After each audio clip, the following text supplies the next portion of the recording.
Reality does not respond to desire, it responds to authority, and most humans never learn where authority truly lives. The forgotten law that makes reality obey. Prologue. There is a law older than language, older than religion, older than science, a law that does not ask. It commands. Reality has always obeyed it, but humanity forgot, not because the law disappeared, but because obedience was misunderstood. This book is not about creating reality. It is about remembering why reality has always been listening. And once you understand this forgotten law, reality will never respond to you the same way again. Listen carefully, because authority, once remembered, cannot be surrendered. Chapter 1. Reality does not respond to wanting. There is a mistake so ancient that it has shaped entire civilizations, a mistake so subtle that it hides inside hope itself, the belief that reality responds to wanting. It does not. Reality has never responded to desire. It responds to position. This is the first forgotten law. Wanting is not power. Wanting is exposure. Wanting announces lack. Wanting declares absence. Wanting reveals that the individual is beneath the thing they seek, and reality does not obey what stands beneath it. Most humans live their entire lives in a posture of asking. They ask silently. They ask emotionally. They ask through effort, struggle, and repetition. They believe intensity will compensate for position, but intensity without authority is noise. The archive teaches this clearly. Reality is not persuaded. Reality is instructed. Desire pleads. Authority commands. And the difference between the two is not volume. It is placement. Look closely at the patterns of the world. Those who are always obeyed are rarely the ones who want the most. They are the ones who expect. Expectation is not optimism. Expectation is assumption. And assumption is position. The one who assumes does not chase. The one who assumes does not beg. The one who assumes does not perform desperation. They occupy, and occupation is authority. This is why wanting often delays manifestation instead of accelerating it. Because wanting reinforces separation. It reinforces the belief that what you seek is outside you, above you, unreachable without permission, and reality obeys that belief precisely. The archive reveals something unsettling. Reality mirrors hierarchy, not social hierarchy, internal hierarchy. Where you place yourself in relation to what you want determines how reality responds. If you stand beneath money, money escapes. If you stand beneath love, love destabilizes. If you stand beneath time, time accelerates, because reality does not reward effort. It rewards alignment of position. This is why people who try less often receive more. Not because they are lazy, but because they are seated differently internally. They do not negotiate with reality. They speak from a place reality recognizes. Authority. Authority is not dominance. Authority is coherence. It is the absence of contradiction inside the self. When desire exists alongside doubt, reality hears doubt. When wanting exists alongside fear, reality hears fear. When action exists alongside insecurity, reality hears insecurity. Reality always responds to the deepest signal, not the loudest one. This is why affirmations fail when spoken from desperation. This is why vision boards fail when created from longing. This is why effort collapses when driven by anxiety. Because reality does not respond to what you say you want. It responds to what you believe you are allowed to have. And allowance is authority in disguise. The archive teaches that authority is an internal throne, a position of being. Not a mood, not a technique, a posture. Most people have never been taught to sit on this throne. They were taught to earn, to chase, to prove, to beg politely through effort. So they live in perpetual wanting, and wanting becomes identity.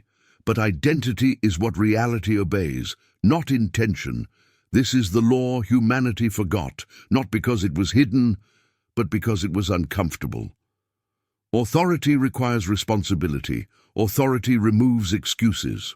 Authority ends the narrative of one day, because authority assumes now. When you assume, reality rearranges, not magically, mechanically, because assumption shapes behavior. Behavior shapes choices. Choices shape outcomes, and outcomes reinforce authority. The loop closes. This is why reality feels resistant to those who want, because wanting keeps them outside the loop, always approaching, never occupying. The archive speaks plainly. The moment you stop wanting and start assuming, the entire dynamic shifts. Assumption is not pretending. Assumption is deciding what is normal for you, what is acceptable, what is beneath you, what is no longer negotiated. Reality responds immediately to what you normalize internally. If struggle is normal, struggle persists. If instability is normal, instability repeats. If scarcity is normal, scarcity remains. Normal is law, and law is what reality enforces. This is why transformation is not about gaining power. It is about relocating identity, from seeker to holder, from asker to occupier, from hopeful to positioned. The archive teaches that the most powerful shift a human can make is silent. It is the shift from "I want" to "this is how things work for me." No emotion required, no ritual, no intensity, just placement. And placement is everything. Reality does not respond to effort the way humans think. It responds to certainty, not loud certainty, quiet certainty. The kind that does not need to announce itself, the kind that does not argue, the kind that does not chase. This is why authority feels calm. This is why true power feels still. Because authority does not rush. Authority does not beg. Authority waits, and reality moves. The forgotten law is simple but unforgiving. Reality does not obey desire, it obeys position. And until you understand this, you will continue speaking the language of wanting to a system that only listens to authority.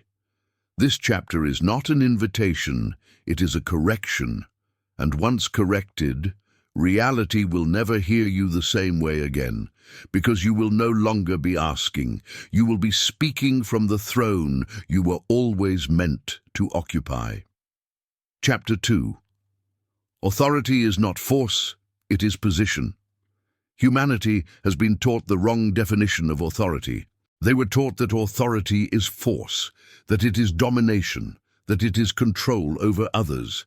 This misunderstanding is one of the greatest reasons reality appears resistant to most people, because reality does not obey force. Reality obeys position. Force is effort applied outward. Authority is alignment held inward. Force tries to bend reality. Authority stands where bending is unnecessary. This is why those who force rarely keep what they obtain, and those who hold authority rarely have to fight for what arrives. The archive reveals a truth so subtle, it reshapes everything. Reality is not impressed by intensity. Reality is calibrated to coherence. Force is incoherent. Force announces struggle. Force reveals internal conflict, and reality mirrors conflict precisely. Authority, on the other hand, is quiet. It does not announce itself. It does not prove itself. It does not explain itself. Authority simply is.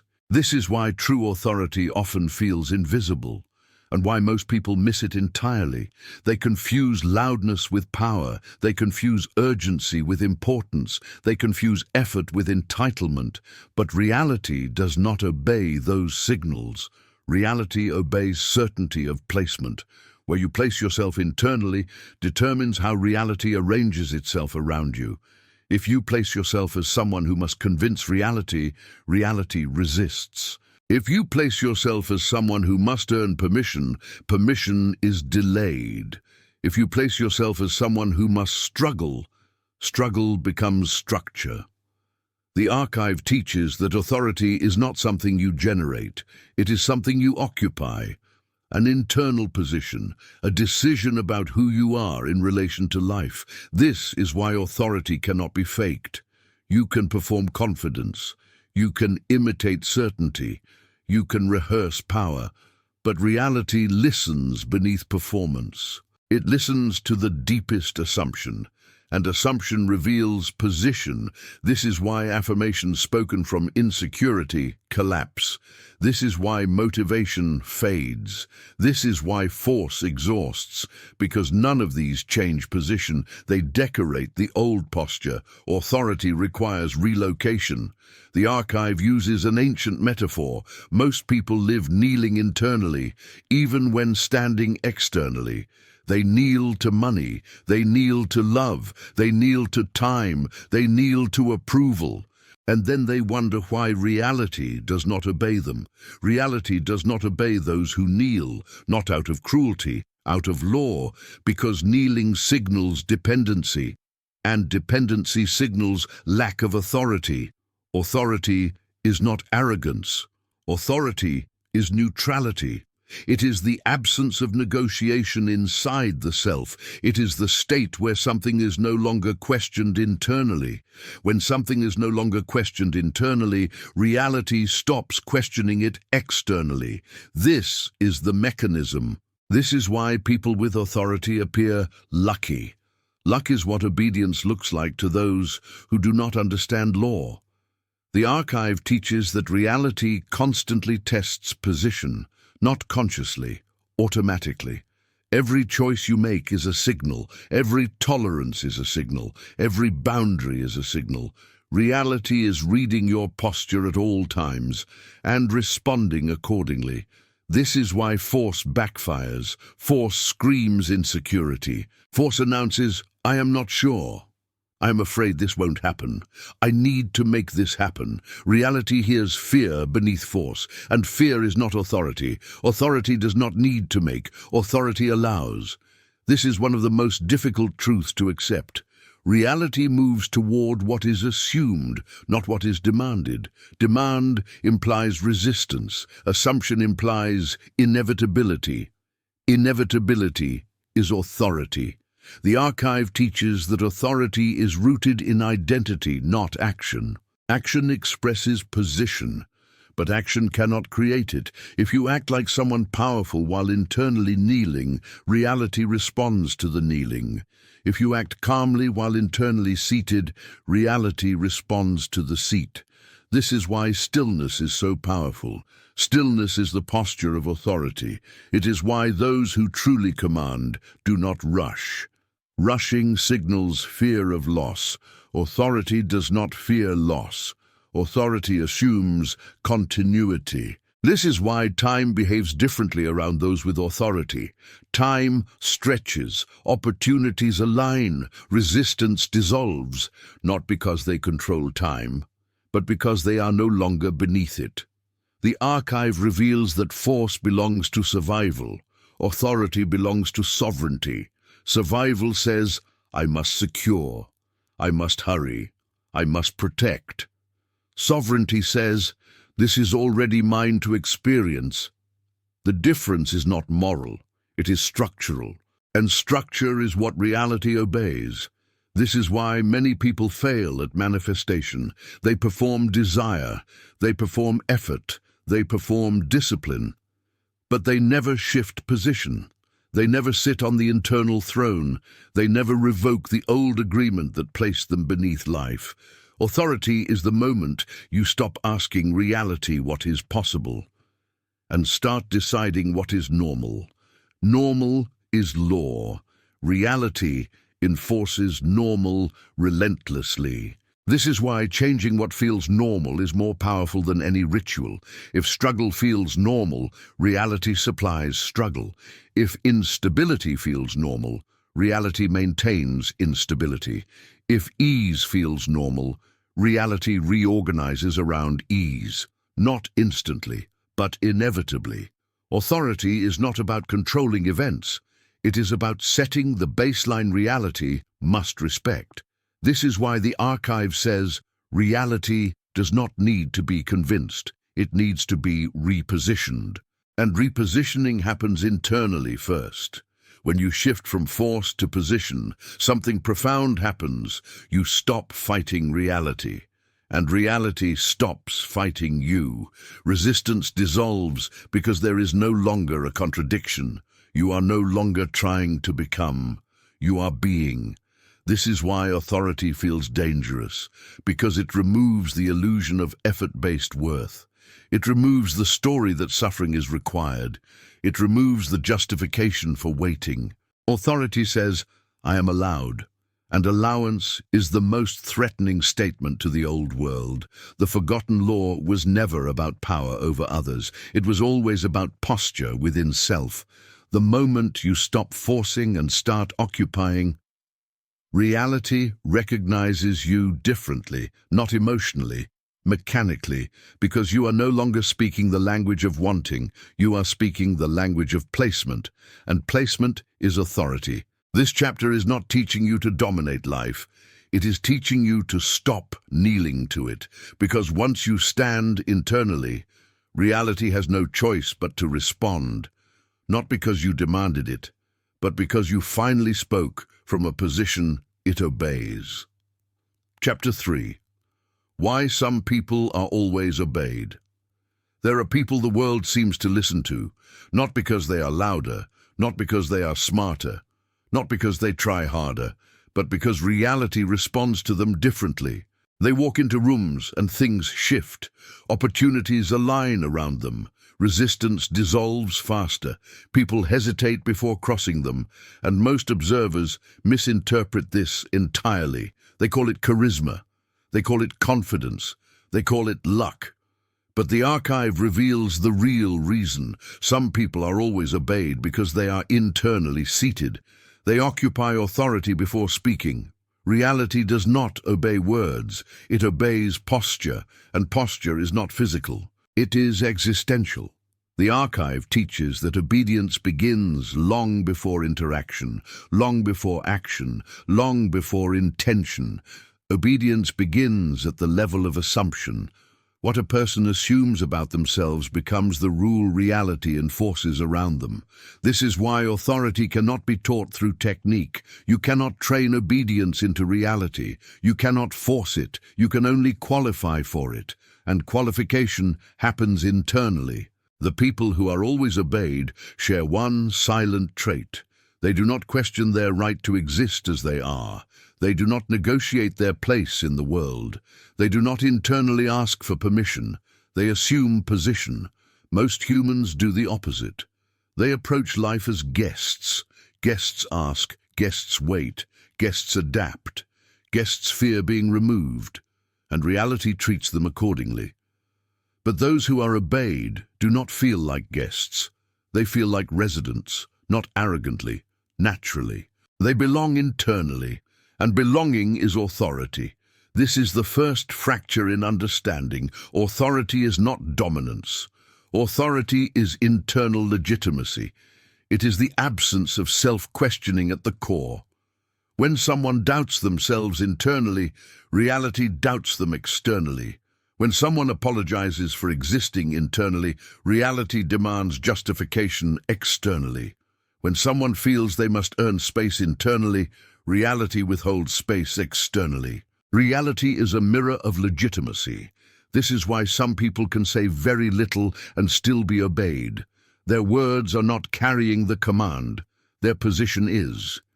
The archive explains that authority travels through silence. It is felt before it is heard. It is sensed before it is tested. This is why animals respond to it. This is why children respond to it. This is why unstable people challenge those who lack it and avoid those who have it. Authority stabilizes the field, and instability is repelled by stability.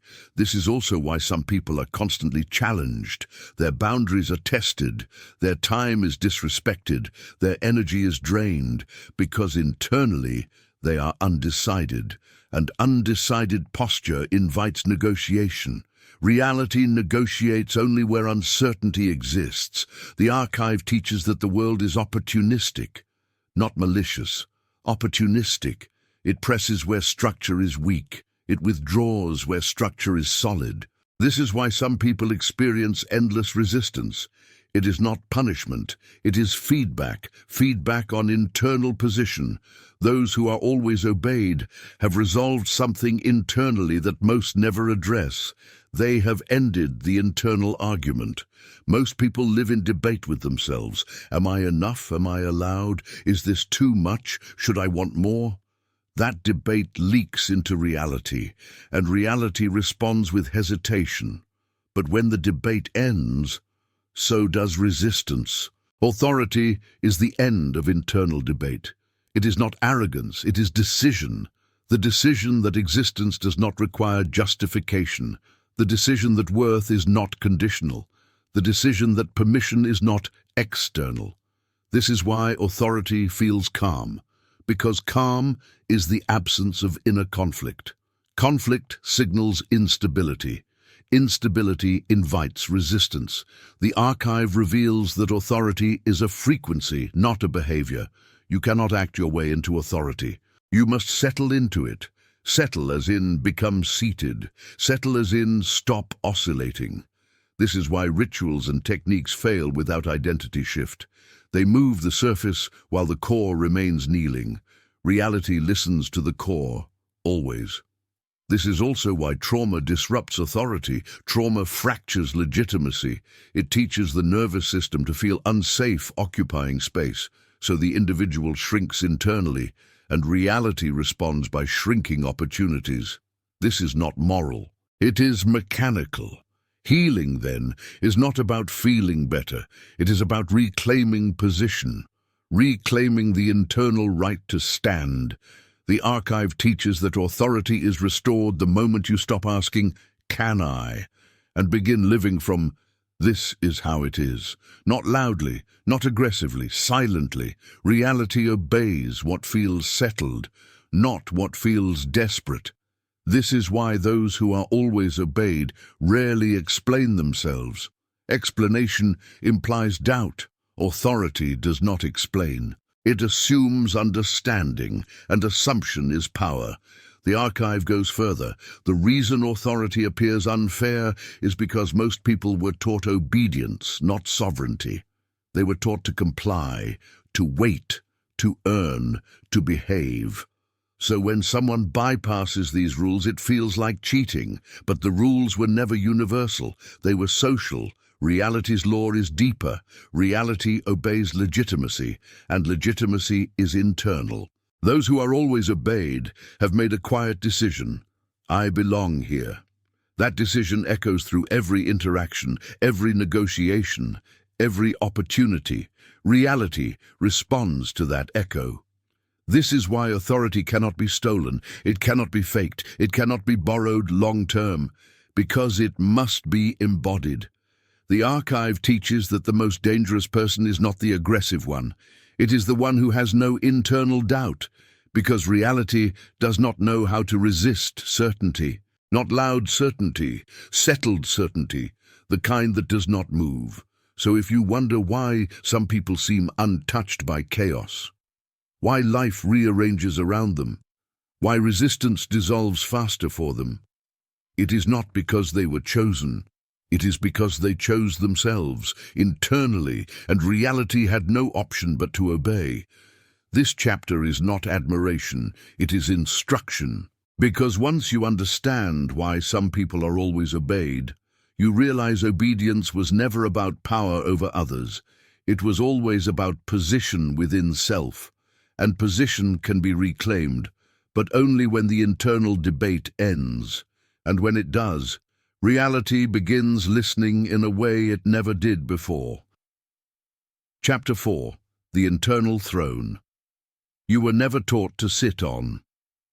Every human is born with a throne, not a symbolic one, not a metaphorical one, a structural one, an internal seat from which reality is addressed, but almost no one is ever taught to sit on it. Instead, they are trained to stand beside it, to orbit it, to serve it, to doubt their right to occupy it. This is not an accident. The archive reveals that the internal throne is the most dangerous position a human can reclaim, because the moment someone sits on it, reality begins to respond differently. The internal throne is not ego. It is not superiority. It is not dominance over others. It is sovereignty of self. It is the position from which decisions are not negotiated with fear, from which identity is not outsourced, from which permission is not requested. Most humans live their entire lives standing internally. Standing is unstable. Standing requires constant adjustment. Standing tires the nervous system. Standing creates readiness to retreat. This is why most people feel perpetually tense. They are never seated. They are always bracing. The archive teaches that sitting internally changes everything, because sitting signals permanence. Sitting signals legitimacy. Sitting signals that movement will occur around you, not through you. Reality reads this signal instantly. The internal throne is the point where authority originates, not from action, not from words, from posture of being. Children who were never allowed to occupy space learn to hover. Traumatized nervous systems learn to shrink. Societies built on obedience teach kneeling, not sitting, and kneeling is the opposite of authority. Kneeling says, I am beneath. I must be approved. I must adapt. Reality enforces kneeling relentlessly, because reality enforces posture. The archive reveals something unsettling. Most people do not lack power. They lack seating. They live as visitors in their own lives. Visitors are polite. Visitors ask. Visitors wait. Visitors accept inconvenience. Visitors fear removal. But reality does not obey visitors. Reality obeys residents. Those who sit on the internal throne feel like residents of their existence. They do not feel temporary. They do not feel conditional. They do not feel replaceable. Not arrogantly, organically. This is why authority feels ancient, because it is not learned, it is remembered. The throne was always there. What was missing was permission to sit. Most people were trained away from it early, taught that sitting was selfish. That certainty was dangerous. That authority should be external. Parents, teachers, institutions, gods, systems, anything but self. So the internal throne remained empty, and an empty throne creates chaos. When no one sits internally, fear rules. When fear rules, reality reflects instability. This is why so many lives feel reactive. People respond instead of decide. They adjust instead of command. They tolerate instead of set law, because no one is seated. The archive teaches that the internal throne is not claimed through force. It is claimed through decision, the decision that your existence does not require justification, the decision that your baseline is not negotiable, the decision that you no longer live beneath life. Sitting internally does not make you rigid, it makes you centered. Centered people do not chase, they attract alignment. Centered people do not rush, they allow timing to reorganize. Centered people do not beg, they assume cooperation. This is why the throne was hidden. Because seated humans cannot be easily controlled. They cannot be easily rushed. They cannot be easily shamed. They cannot be easily destabilized. A seated nervous system is sovereign, and sovereignty is incompatible with manipulation. The archive reveals that the internal throne exists at the level of identity, not thought, not emotion. Identity. Who you assume yourself to be before thought arises. Most people never question this layer. They try to change habits, mindsets, behaviors, but the throne sits below all of that. If identity is kneeling, habits will kneel. If identity is standing, behaviors will wobble. If identity is seated, reality stabilizes. This is why lasting change only happens when seating changes. The moment you sit internally, certain things become impossible. You can no longer tolerate disrespect the same way. You can no longer chase validation.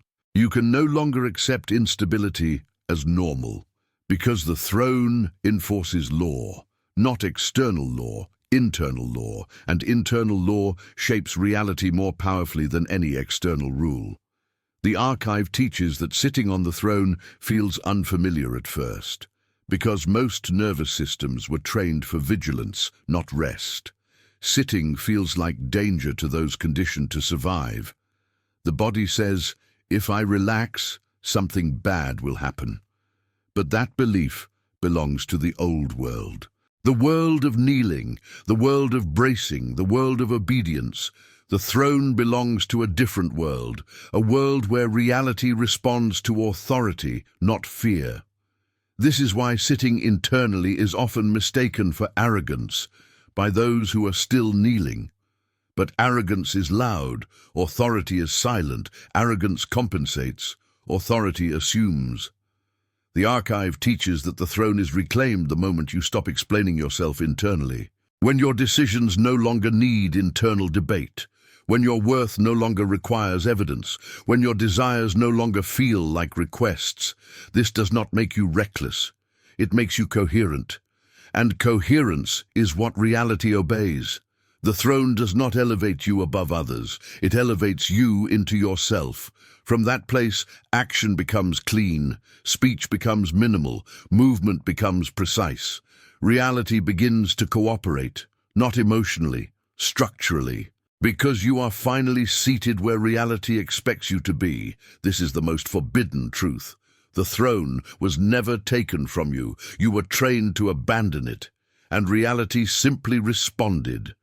The moment you return, reality adjusts. This chapter is not instruction. It is remembrance, because the throne does not need to be built. It needs to be occupied, and once you sit, you will notice something immediately.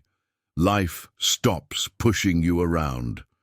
Not because life becomes gentle, but because you are no longer movable.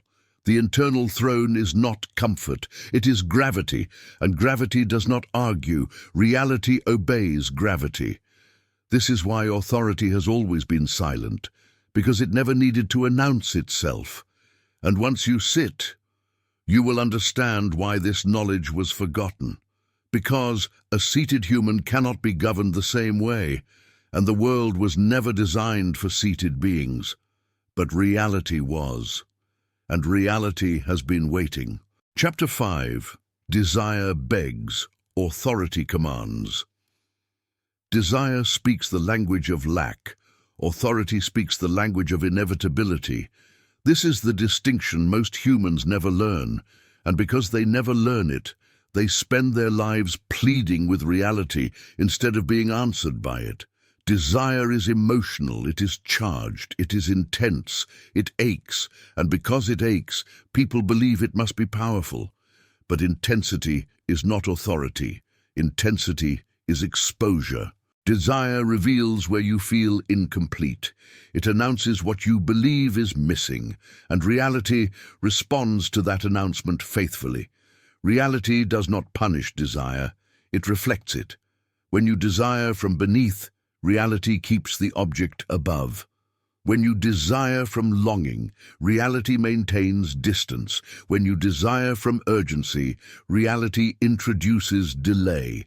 This is not cruelty, it is obedience. The archive teaches that reality has no preference for your happiness. It has loyalty to structure, and desire is a structure that says, I do not have. Authority is a structure that says, this is established. Reality does not negotiate between the two. It enforces whichever one you embody. This is why people who desperately want love experience instability, not because love avoids them, but because instability is the posture of wanting. This is why people who desperately want money experience fluctuation, not because money is cruel, but because desperation signals impermanence. Reality responds to signals, not intentions. Desire begs, even when unspoken, even when disguised as ambition, even when masked as spirituality. Begging does not require words. It is a posture, a leaning forward, a reaching outward, a subtle admission of inferiority, and reality, like gravity, responds accordingly. Authority does not reach. Authority does not lean. Authority does not chase. Authority occupies. It stands still while reality rearranges. This is why authority feels slow at first, not because nothing is happening, but because movement is no longer forced. The archive reveals something deeply uncomfortable. Most humans are addicted to desire. They mistake it for passion. They mistake it for motivation. They mistake it for aliveness. But desire keeps them perpetually outside, always approaching, never seated. Authority feels dull to the addicted mind, because authority does not burn. It does not crave. It does not fantasize. It assumes, and assumption lacks drama. But assumption carries command. This is why those who live in authority often appear emotionally neutral about outcomes, not indifferent, certain. They are not attached to getting, they are positioned in having, and reality treats these positions very differently. The archive teaches that desire keeps time fragmented. It creates waiting. Waiting stretches time painfully. Authority collapses waiting, because authority assumes timing is cooperative. This is why manifestation from desire feels exhausting, because you are fighting time. Manifestation from authority feels inevitable, because time aligns. Desire asks, when will it happen? Authority states, it will unfold. And reality obeys the state, not the question. This is the most forbidden part of the law. Desire keeps you subordinate to outcome. Authority removes outcome from negotiation. Outcome becomes consequence, not prize. This is why authority feels dangerous, because it removes the reward-based motivation system. You no longer act to get. You act because this is who you are. Reality responds to identity faster than to effort. Identity is law. Effort is request. This is why begging never commands, even when disguised as hard work, even when hidden behind discipline, even when cloaked in virtue. Reality does not obey virtue, it obeys position. Desire always implies that something external will complete you. Authority knows completion is assumed. This does not mean you stop desiring experiences. It means desire no longer defines posture. Desire becomes preference, not hunger. Preference does not beg. Preference selects. And selection is authority. The archive reveals that the shift from desire to authority is not emotional. It is structural. It happens when you stop locating fulfillment in the future. The future is the realm of begging. Authority exists in the present, not because everything is present, but because position is. When position is present, reality rearranges future to match it. This is why those who command reality rarely visualize intensely. They normalize internally. They decide what is ordinary, and reality enforces ordinary relentlessly. What feels normal becomes law. If struggle feels normal, struggle persists. If ease feels normal, ease stabilizes. If being chosen feels normal, selection repeats. Normal is command. This is why desire is weak. Desire makes something extraordinary. Extraordinary things require permission. Authority makes things ordinary. Ordinary things require no permission. Reality supplies what is ordinary without resistance. The archive teaches that the most radical act is not wanting more, but redefining what is standard. This is why authority is silent.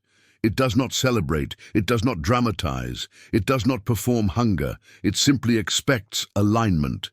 And reality responds. Desire will always beg because desire is incomplete.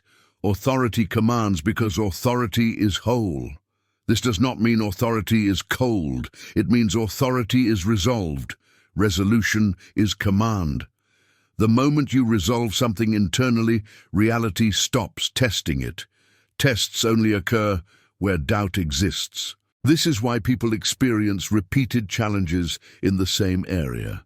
The test is not external, it is internal hesitation being mirrored. When hesitation ends, tests end. The archive teaches that desire is a signal to reality that you are still kneeling. Authority is the act of standing, or rather sitting, internally, from the throne, where things are not requested, they are permitted.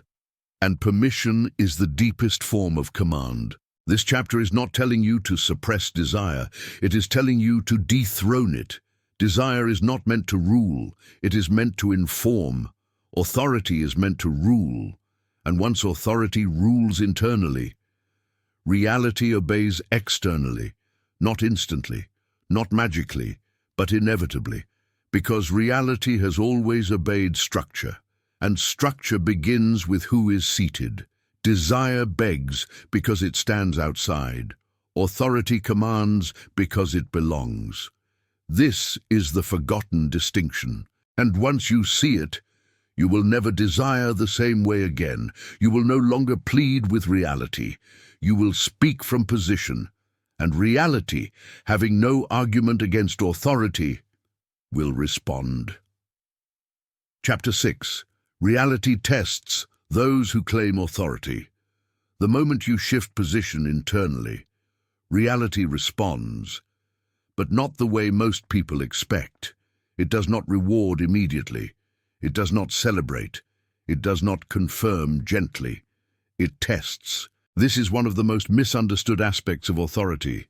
People believe that once they stop wanting and begin occupying, everything should flow smoothly. But the archive reveals a harder truth. Reality tests authority before it obeys it. Not out of cruelty, out of verification. Authority is not declared, it is demonstrated, and demonstration happens under pressure. The archive teaches that reality functions like an ancient system of law. Claims are not accepted at face value. They are challenged, not to punish, but to confirm coherence. When you internally shift from begging to commanding, reality immediately probes, is this position stable? Is this posture real? Or is it temporary confidence? The tests are subtle. They arrive disguised as inconvenience, as delay, as contradiction, as the return of old patterns, not because authority failed, but because authority must be maintained. This is where most people collapse. They interpret the test as rejection. They think, see, it didn't work. And in that moment, they abandon the throne. They kneel again, and reality immediately reflects the kneeling. The test was not punishment. The test was an invitation to remain seated. The archive teaches that authority is proven by consistency, not intensity. Reality does not care about emotional peaks, it cares about structural stability. If your authority disappears the moment something challenges you, it was not authority, it was mood. Mood cannot command reality. Authority can. This is why reality tests those who claim authority, because reality must know, will you return to desire when pressure appears? Will you negotiate when discomfort arises? Will you shrink when uncertainty knocks? If the answer is yes, reality returns you to the old baseline, not angrily, automatically, because posture changed. The archive reveals something most people find uncomfortable. Reality is neutral. It does not side with your hopes. It does not support your narratives. It mirrors your posture relentlessly. So when someone says, I tried authority and it didn't work, the archive answers, you left the seat during the test. Authority is not what you say in calm moments. It is what you maintain under friction. Tests appear where old conditioning still lives, where doubt still whispers, where fear still negotiates. Reality applies pressure exactly there, not everywhere, only where coherence is incomplete. This is why tests feel personal. They are precise. They target the exact area where authority is new, Money tests appear when financial authority is claimed. Love tests appear when emotional authority is claimed. Time tests appear when presence is claimed. Reality checks alignment by pressing on the seam. If the seam holds, authority stabilizes. If the seam breaks, the old pattern returns. The archive teaches that the first test often looks like loss. Something disappears, something delays, something contradicts expectation. This is not removal, it is calibration. Reality asks, is this still your normal? If you panic, negotiate, or chase, you answer no, and reality obeys. If you remain seated, if you do not emotionally collapse, if you do not beg, if you do not rush to fix, reality recalibrates. Because stability has been demonstrated, authority does not react. Authority holds. This is why calm is power. Calm is not emotional numbness. Calm is structural confidence. It is the signal that says, this does not change my position. Reality reads calm as command. This is why ancient texts associate kingship with stillness, why judges sit, why thrones do not move. Movement signals uncertainty, stillness signals rule. The archive teaches that reality respects those who do not chase confirmation. Authority does not seek reassurance. Authority assumes continuity. The moment you look to reality for proof, you step down. The moment you wait internally, you kneel. Reality notices immediately and adjusts. This is why authority must be internal first. External confidence without internal stability collapses at the first test. But internal authority withstands pressure quietly. No performance, no declaration, just consistency. Reality tests authority because authority changes the order of things. And order does not change easily. Patterns defend themselves. Old agreements resist being dissolved. So reality tests not to stop you, but to see if you will stop yourself. Most people fail here.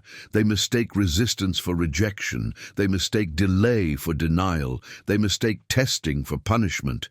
And they return to wanting, return to effort, return to force. And reality responds accordingly. The archive calls this the great filter. Many hear the law, few embody it, because embodiment requires endurance, not effort. Endurance of posture, the ability to remain seated when nothing seems to move, the ability to remain certain without emotional reward, the ability to remain aligned without applause. This is why authority feels lonely at first, because there is no external validation. The validation comes later, after the test. The archive reveals that once authority is confirmed, reality stops testing. The area stabilizes, resistance fades, flow appears, not suddenly, but naturally, because reality now recognizes the position as permanent. Permanent positions are obeyed, temporary ones are tested. This is the final warning of this chapter. If you claim authority, be prepared to be tested, not once, but until coherence is complete. Each test is an opportunity to deepen the seat. Each moment of non-reaction strengthens the structure. Each refusal to kneel reinforces the law. Reality is not cruel. Reality is precise. It tests what is new. It respects what is stable. So when resistance appears, do not interpret it as failure. Interpret it as initiation, because reality only tests those who are changing position. Those who remain kneeling are not tested. They are simply repeated. This chapter is not meant to scare. It is meant to prepare. Authority is not fragile, but it must be kept, and once kept, reality obeys without argument, because the test has been passed and the law has been confirmed. Chapter 7. The forgotten law was never lost, only ignored. There is a comforting lie humanity has repeated for centuries. The lie says that power was taken, that knowledge was hidden, that authority was stolen. The archive reveals something far more unsettling. The law was never lost. It was ignored. ignored quietly, ignored gradually, ignored until forgetting felt natural. The forgotten law was not erased from existence, it was erased from attention, and attention is where authority lives. The archive teaches that no law governing reality can disappear. Reality does not misplace its own structure. What disappears is willingness. What disappears is responsibility. What disappears is the courage to occupy position. This is why the law feels ancient, because it never left. It remained operational while humans looked elsewhere. People searched for methods, they searched for rituals, they searched for intermediaries, they searched for permission, all while the law remained intact, waiting for recognition. The forgotten law states simply, reality obeys coherence, not effort, and coherence demands accountability. This is why the law was ignored. Effort allows struggle without authorship. Effort allows blame. Effort allows endless motion without decision. Coherence does not allow that. Coherence forces alignment, it forces clarity, it forces responsibility for internal posture. So humanity chose effort, and in choosing effort, it abandoned authority. This was not imposed, it was convenient. The archive reveals that forgetting the law served many systems. Systems thrive on those who chase, who hope, who wait, who ask. A population that believes reality responds to effort can be kept busy forever. Busy people do not sit. Busy people do not occupy. Busy people do not notice the throne. So the law faded into background noise, not hidden, ignored. Ignored until wanting became normal. Ignored until begging felt spiritual. Ignored until authority felt dangerous. The archive teaches that every era has had individuals who remembered. They were not celebrated. They were not always welcomed. Because remembering the law destabilizes social order. A human who stops begging becomes uncontrollable. A human who stops kneeling cannot be governed through fear. This is why remembered authority is often labeled arrogance, why certainty is framed as ego, why sovereignty is reframed as selfishness. Language was used to discourage seating, and it worked. People learned to mistrust their own position. They learned to outsource authority to institutions, to leaders, to doctrines, to systems. The forgotten law threatens every external hierarchy because it relocates authority inward. And inward authority dissolves dependency. This is why the law was ignored, because ignoring it kept structures intact. The archive teaches that the law never required belief. It never required faith. It never required approval. It continued functioning automatically. Reality continued obeying posture. Those who sat were obeyed. Those who begged were delayed. Those who stood uncertain were tested. Those who kneeled were controlled. The law never changed. Only awareness of it did. This is why remembering feels like awakening, because you are not learning something new. You are recognizing something that has always been happening. The archive reveals that remembering the law often comes with grief. Grief for the years spent chasing. Grief for the effort wasted, grief for the permission never needed. This grief is part of the initiation, because remembering requires honesty. Honesty about how much power was abdicated voluntarily, not stolen, not denied, abandoned. The archive does not accuse, it clarifies. The forgotten law was ignored because it demanded maturity. Authority demands self-regulation. It demands restraint. It demands internal consistency. It demands the end of emotional bargaining. These are uncomfortable demands. So the law was replaced with easier narratives, manifestation as wish, spirituality as hope, success as luck, all narratives that keep posture external. The archive teaches that remembering the law feels destabilizing at first, because it removes excuses. You can no longer say, I tried, I hoped, I wanted, because wanting is no longer relevant. Only position is. This is why remembering feels like burden before freedom, because burden is responsibility, and responsibility has weight, but that weight is sovereignty.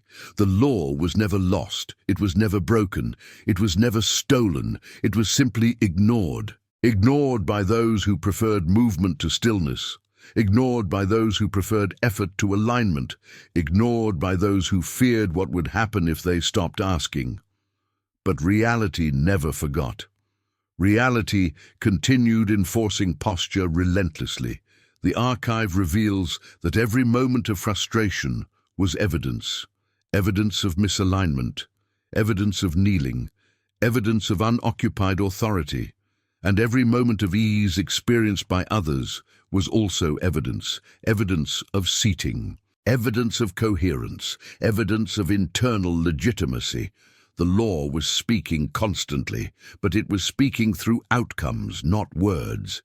This is why remembering feels shocking, because you realize the signs were always there. You simply did not have the language to interpret them. The archive teaches that remembering the law is not about becoming powerful. It is about ceasing to be powerless. Powerlessness was never real. It was posture, and posture can change. This is why the law returns now, not because reality changed, but because you are ready to stop ignoring it. The forgotten law reveals a final truth. Reality never stopped obeying. It only waited for you to stop kneeling. This chapter is the confession of the archive. Nothing was hidden from you. Nothing was stolen from you. Nothing was denied to you. You simply looked away, and now you are looking back. And once you see the law, you cannot unsee it. Because it was never elsewhere, it was always operating inside you. Chapter 8. When reality stops resisting you. There is a moment that almost no one talks about, not because it is rare, but because it is quiet. It is the moment when reality stops pushing back, not dramatically, not explosively, subtly, so subtly that those who are still waiting for signs often miss it. The archive teaches that resistance is not reality's default state. Resistance is a response. It is feedback. It is information. Reality resists when posture is unstable, when authority is claimed but not occupied, when coherence is attempted but not maintained. But when posture settles, resistance dissolves, not because reality becomes generous, but because it no longer has reason to oppose. This is the part of the law most people misunderstand. They believe reality resists because they are doing something wrong. In truth, reality resists because it is checking alignment. Resistance is diagnostic. It presses exactly where structure is weak, and when structure becomes whole, there is nothing left to press. The archive reveals that the end of resistance feels anticlimactic. There is no announcement, no validation, no external confirmation. Things simply stop being difficult. Doors open without explanation. Timing reorganizes without urgency. People cooperate without being convinced. Opportunities appear without effort, not because luck arrived, but because friction left. This is why many miss the moment. They are trained to associate success with intensity, with struggle, with proof. But authority does not announce itself. Authority stabilizes. The archive teaches that resistance disappears only after authority has been fully embodied. Not imagined, not declared, embodied. Embodiment is felt in the nervous system. The body stops bracing. The mind stops negotiating. The identity stops scanning for danger. This internal stillness sends a signal reality cannot ignore, because reality mirrors the nervous system more than thought. A regulated system commands more than a hopeful mind. This is why those who embody authority often look calm, even when outcomes are still unfolding. They are not calm because things worked out. Things work out because they are calm. Calm is coherence. Coherence is command. Resistance exists only where contradiction exists. When desire pulls one way and identity stands another, resistance appears. When fear whispers while authority speaks, resistance intensifies. But when identity resolves, reality no longer has conflicting instructions, so it obeys cleanly. The archive reveals that resistance often ends before results arrive. This confuses those who expect immediate reward. They think nothing is happening. But internally, everything has shifted. The field has stabilized. The order has been accepted. Reality no longer tests. It no longer delays. It no longer contradicts. It begins rearranging, quietly, methodically, inevitably. This is why impatience reintroduces resistance. Impatience is a form of doubt, and doubt reopens negotiation. Reality responds by slowing again, not to punish, but to mirror. The archive teaches that when resistance ends, effort becomes unnecessary, actions feel lighter, decisions feel obvious, movement feels guided rather than forced. This is why those who live in authority often do less and receive more. They are no longer correcting misalignment constantly. They are no longer fighting themselves. They are no longer leaking energy through internal contradiction. Energy consolidates, and consolidated energy commands. This is the moment people describe as flow. But flow is not mystical. Flow is structural compliance. Reality flows where there is no internal obstruction. The archive reveals that resistance is not removed by positive thinking. It is removed by positional integrity. You cannot convince reality to stop resisting. You can only become non-resistible. This is why affirmations fail when posture is wrong. They add words to instability. Reality hears posture louder than language. When posture is seated, language becomes unnecessary. Reality already understands. The archive teaches that the end of resistance often triggers fear. Because struggle has been identity for so long, ease feels suspicious, smoothness feels undeserved. This is the final test, the test of allowing. Those who sabotage ease reintroduce resistance deliberately. They create problems, they overthink, they disrupt. Because peace feels unsafe to a system trained for survival, the archive warns of this reflex. It calls it the return to friction. Those who pass this test do nothing special. They allow alignment to remain. They do not chase excitement. They do not create drama. They remain seated. Reality continues obeying. Resistance never returns where authority is stable. This is the final sign that the law has been embodied. You stop managing reality. Reality manages itself around you. This does not mean life becomes perfect. It means life becomes cooperative. Challenges may still arise, but they no longer destabilize position. They resolve quickly. They pass cleanly. They do not spiral. Because posture does not change, the archive reveals that when resistance ends, time compresses, delays shorten, waiting dissolves. Things that once took years unfold in months. Things that once felt impossible feel normal. Normal is command. Reality enforces normal relentlessly. This is why redefining normal was always the real work. Not visualization, not effort, not desire. Position. The archive offers a final observation. Resistance was never your enemy. It was your instructor. It taught you where authority was missing. And once authority arrived, resistance stepped aside, because its job was complete. This chapter marks the transition, from negotiation to cooperation, from effort to inevitability, from wanting to being. And once reality stops resisting you, you realize something quietly terrifying and beautiful.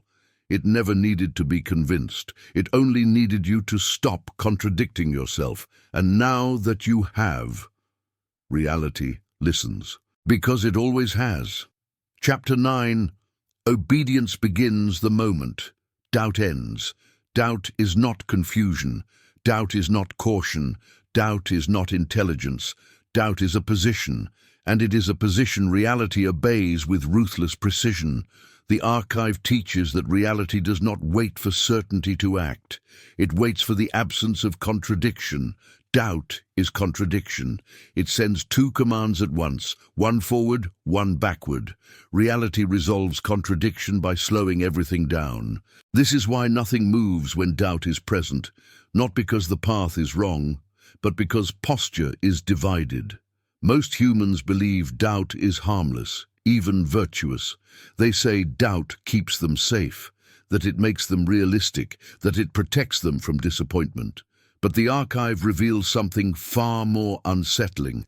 Doubt is the final kneeling. It is the last refusal to occupy position. Doubt says, I want, but I am not willing to stand. Reality hears this clearly, and reality responds, not by denying, but by postponing indefinitely. This is why so many lives feel permanently paused, not stuck, paused. Always, almost, always close, always waiting for confirmation. The archive teaches that obedience does not begin with belief. It begins with decision. Decision is not emotional certainty. Decision is positional finality. It is the moment internal negotiation ends. When you stop asking yourself, what if? What if it fails? What if I'm wrong? What if I lose? These questions are not innocent. They are exits. They are doors left open to retreat. Reality notices open exits and keeps you from arriving fully. This is why doubt is so costly, because it keeps outcomes conditional. Conditional outcomes require approval. Approval requires waiting. Waiting requires submission to time. And submission is kneeling. The archive reveals that obedience begins quietly. There is no thunder, no external sign, no reward. There is only the internal sensation of finality, a knowing that does not argue, a posture that does not lean, a silence where debate used to be. This silence is command, because silence means the order has been issued, and reality obeys issued orders, not discussed ones. This is why people who truly embody authority rarely talk about it. There is nothing to explain. Explanation is for undecided minds. Authority is not loud. Authority is resolved. The archive teaches that the end of doubt is often mistaken for arrogance, because those who still doubt cannot imagine certainty without ego. But ego is loud. Certainty is quiet. Ego performs. Certainty occupies. This is why obedience feels sudden once doubt ends. Things move quickly, synchronizations accelerate, obstacles dissolve without confrontation. Not because reality changed, but because contradiction ended. Reality no longer receives mixed signals, so it proceeds. The archive reveals something crucial. Doubt is the only thing reality cannot override. Reality can override fear. Fear still moves. Reality can override desire. Desire still acts. Reality can override confusion. Confusion still explores. But doubt freezes, because doubt withdraws permission. Reality cannot move where permission is withheld. This is why doubt feels safe, because it prevents arrival. Arrival carries risk. Arrival carries visibility. Arrival carries responsibility. So doubt pretends to protect. But what it truly protects is avoidance. The archive teaches that obedience does not mean surrendering free will. It means aligning it. Free will scattered is noise. Free will aligned is authority. When doubt ends, will aligns, and aligned will commands reality. This is the law few are willing to accept. Reality does not obey hope. It obeys decision, and decision requires loss. Loss of alternatives, loss of excuses, loss of internal exits. This is why doubt is comfortable, because it preserves options. Authority destroys them. Once authority is claimed, you cannot pretend you didn't know. You cannot unsee position. You cannot unknow the throne. This is why the archive warns, do not end doubt unless you are ready to be answered. Because obedience begins immediately, not always visibly, but structurally. Reality reorganizes in response to finality, time rearranges, people reposition, circumstances adjust, not to test, but to comply. The archive reveals that doubt is not removed by evidence. Evidence comes after obedience. Those who wait for proof will never receive it, because proof is the consequence of position, not the cause. This is the final trap, waiting for certainty before deciding. Certainty arrives only after decision. This inversion is what keeps most people kneeling. The archive teaches that the moment doubt ends, life becomes uncompromising. You cannot go back to pretending. You cannot tolerate what you once tolerated. You cannot ignore what you once ignored. This is the price. But it is also the liberation, because obedience feels like relief. Relief from inner debate. Relief from constant calculation. Relief from second-guessing existence. Reality obeys decisiveness, because decisiveness mirrors law. Law does not hesitate. Law does not ask. Law does not revise itself mid-execution. It enforces, quietly, impersonally, reliably. This is why obedience feels inevitable once doubt ends. Not magical, not dramatic, inevitable. The archive offers its final warning in this chapter. If you are not ready to be obeyed, keep doubting, because doubt delays everything safely.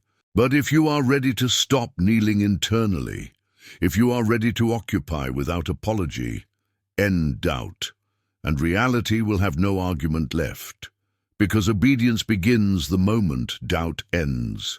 And once obedience begins, nothing remains the same, not because the world transforms, but because you do. And reality always follows position. Chapter 10. The archive verdict. Reality has always been listening.